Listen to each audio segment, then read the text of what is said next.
జనసేన అధ్యక్షులు రాజోలు రాజానగరానికి 2 సీట్ల అభ్యర్థుల్ని ఆయన ప్రకటించారు. పొత్తుల్లో సీట్లు పంపిణీ అనేది పొత్తుల్లో లేకుండా ఎందుకు ఉంటుంది? పవన్ కళ్యాణ్ గారు ఏమన్నా ఎక్కడ ఏ విధంగా మాట్లాడారు? ఆయన పొత్తుల్లో ఉన్నటువంటి భాగాన్నే అంశాన్నే ఆయన వాళ్ళ రిపబ్లిక్ డే సందర్భంగా ఆయన ప్రకటించుకున్నారు. మాకేం ఇబ్బంది లేదు. మేము ఒక నియోజకవర్గం మండపేట మేము ప్రకటించాం, 2 నియోజకవర్గాలు ఆయన ప్రకటించారు. దీనికి ఊళ్ళో పెళ్లికి కుక్కలాడావుళ్లాగా మీకేంటి అని అడుగుతాం. మీకేం సంబంధం దీంట్లో? జనసేన తెలుగుదేశం, జనసేన సీట్లు జనసేన ప్రకటించింది, తెలుగుదేశం సీట్లు మా అధినేత ప్రకటించారు.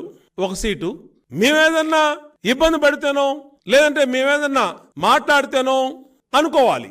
అసలు ఊళ్ళో పెళ్లికి కుక్కలాడావుళ్లాగా మీకేంటి అంటే, మీకు జనసేన తెలుగుదేశం పార్టీ కూటమి అంటే ప్యాంట్లు తడిసిపోతా ఉన్నాయి.